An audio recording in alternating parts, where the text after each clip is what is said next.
Welcome back to another revision tutorial with Miss Sweet. Today we are looking at a few key quotes from the poem Poppies by Jane Weir in greater detail. Jane Weir is a British poet and textile designer. Her background in textile design influences her poetry, with detailed and tactile imagery. Poppies was published in 2009 as part of the collection Exit Wounds, which reflects on the personal impact of war. Poppies begins 3 days before Armistice Sunday. This is often called Remembrance Sunday, and takes place every year on the second Sunday in November. It originally commemorated the end of World War I. It has since become about remembering all those lost in war. Written in free verse with no fixed rhyme scheme or meter, the poem mirrors the unpredictable nature of grief, while the irregular line lengths symbolize fragmented thoughts and feelings. The extensive use of enjambment creates a sense of continuity and flow, mimicking the mother's stream of consciousness, while caesura introduces reflective pauses, highlighting her hesitation and emotional strain.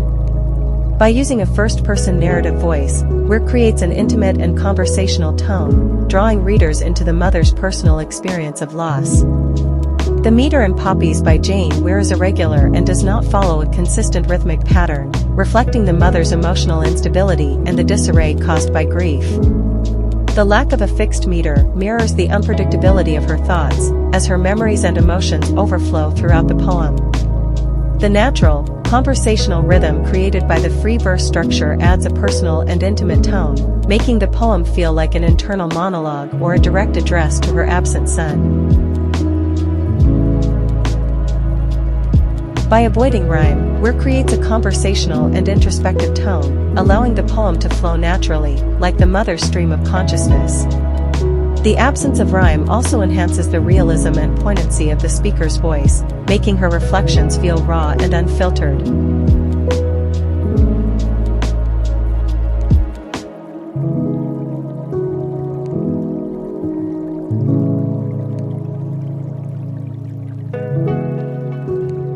First-person pronoun, I, establishes a deeply personal and intimate perspective, emphasizing the mother's emotional state.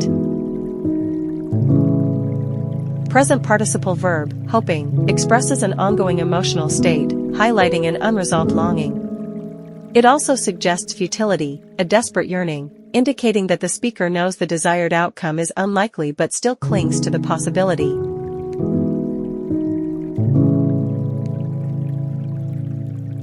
Second-person pronoun, your, direct address to the absent child, reinforcing the personal nature of the grief and the close bond between mother and son. Noun phrase, playground voice, playground evokes childhood innocence, playfulness, and a time before loss. It contrasts sharply with the poem's themes of war and death. Voice represents presence, identity, and life. The fact that the speaker is trying to hear it suggests that the child is no longer physically there, intensifying the sense of loss.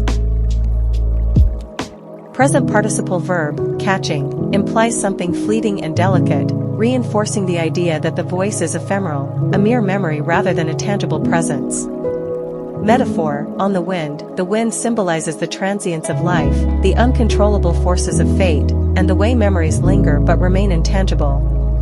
The child's voice on the wind suggests an almost ghostly presence, showing how grief keeps memories alive but unreachable.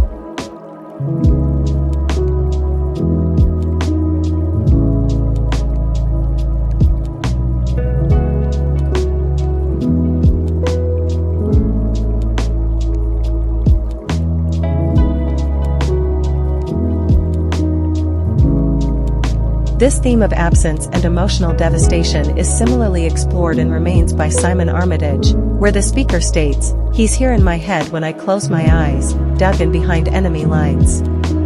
The metaphor "dug in behind enemy lines" suggests that the soldier's guilt and trauma are deeply embedded in his mind, just as the mother in Poppies is haunted by the memory of her son. Both poems depict the psychological aftermath of conflict, yet while Poppies focuses on the sorrow of those left behind, Remains explores the lasting psychological scars on those who have taken life. The line, "He's here in my head when I close my eyes," dug in behind enemy lines from remains conveys the inescapable presence of a killed man in the soldier's mind, much like how the mother in Poppies still yearns for the voice of her lost son. The phrase, "he's here in my head," highlights the intrusive nature of traumatic memory, mirroring the way the mother in Poppies still listens for her child, unable to move on. The verb dug in is particularly striking. It suggests that the memory is deeply embedded, much like a soldier in a trench, signifying an unrelenting psychological burden. Similarly, the mother's "hoping to hear" reflects an obsessive, almost subconscious connection to the lost loved one, emphasizing how grief and trauma linger long after the physical loss. Moreover, the phrase "behind enemy lines" carries a dual meaning. It literally refers to the battlefield, reinforcing the soldier's past experiences in war, but figuratively, it suggests that his guilt has become an internal enemy. This mirrors how the mother in Poppies is also battling an emotional war. The wind in her line suggests an elusive, ghostly presence, just as the soldier's memory of the dead man is something he cannot escape.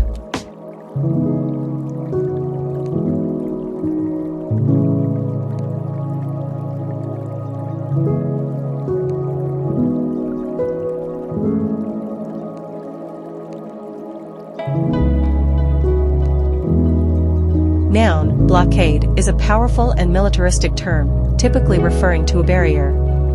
This word suggests restriction, separation, and emotional distance between the speaker, the mother, and the subject, her son. The use of blockade metaphorically conveys how the mother feels shut out from her son's life, particularly as he prepares to leave for war. Adjective, yellow, is traditionally associated with warmth, happiness, and childhood, yet in military contexts, yellow can also symbolize caution or warning. Symbolism, this dual meaning, could also foreshadow the danger ahead. Preposition, around, encloses the subject, reinforcing the idea of restriction or protection. This could symbolize how the mother emotionally clings to her son, or how his uniform signifies a new identity that separates them. Noun, blazer, a school uniform item associated with childhood and structure. However, in the context of the poem, the blazer could be symbolic of the transition from boyhood to manhood, echoing the broader theme of loss of innocence.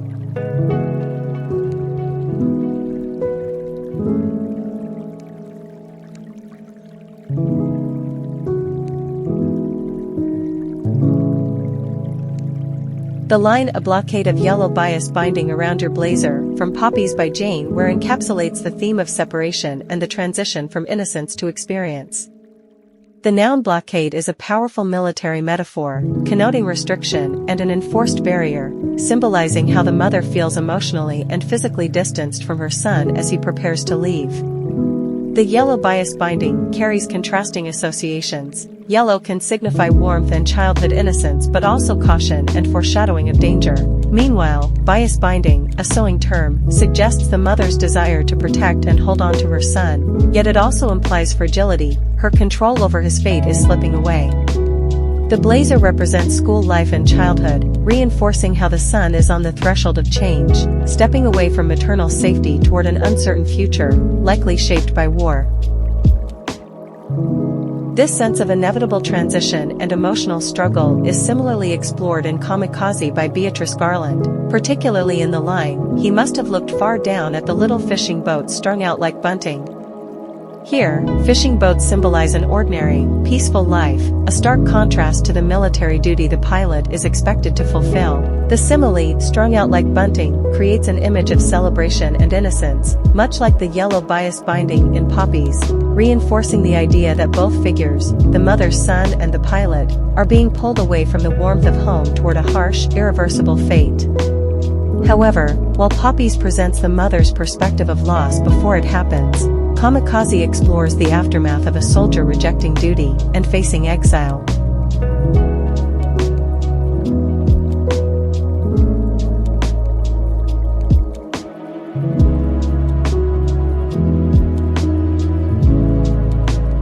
Personal pronoun, I, establishes an intimate, first-person perspective, emphasizing the speaker's personal grief and emotional connection to the war memorial.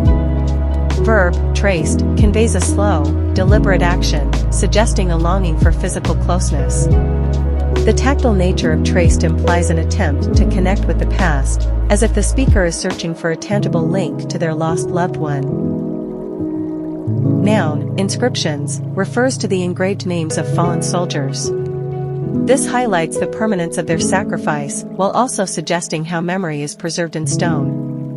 The act of tracing these names suggests an emotional yearning to bring the past into the present, emphasizing the speaker's struggle with grief.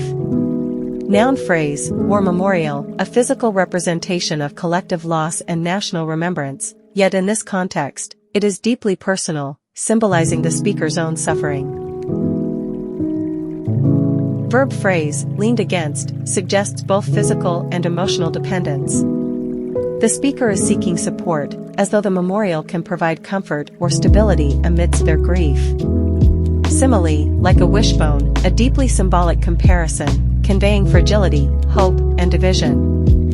Fragility, a wishbone is delicate and easily broken, mirroring the mother's emotional vulnerability. Hope and loss, in traditions, breaking a wishbone is associated with making a wish. Here, it suggests the mother's unfulfilled hope for her son's safe return. Division, a wishbone is split between two people, which could symbolize the severance between the speaker and her child due to war. Noun phrase, war memorial, a physical representation of collective loss and national remembrance, yet in this context, it is deeply personal, symbolizing the speaker's own suffering.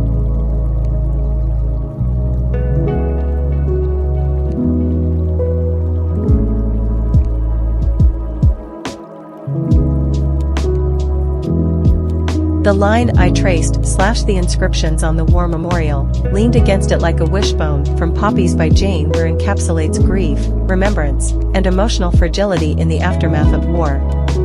The verb traced suggests a deep longing for connection, as the speaker physically engages with the memorial, attempting to bridge the gap between past and present. The inscriptions symbolize permanence and collective sacrifice, yet for the mother, they hold personal significance, marking the absence of her son. The phrase "leaned against it" conveys both physical and emotional dependence, implying that she seeks solace or support from the solid structure, contrasting with her inner fragility. This is reinforced by the simile "like a wishbone," which suggests vulnerability, division, and unfulfilled hope, as wishbones are traditionally associated with both fragility and longing. This theme of commemoration and the emotional burden of war is similarly explored in War Photographer by Carroll and Duffy, particularly in the line "100 Agonies in Black and White." Here, agonies conveys the immense suffering of war, reducing human pain to an abstract, pluralized noun, dehumanizing the victims. The phrase "black and white" suggests both literal monochrome war photography and a metaphorical lack of nuance. Those who view the images are distanced from the full emotional weight of conflict. While the speaker in Poppies engages directly with loss, the war photographer experiences war through his lens, distanced yet burdened by the responsibility of remembering.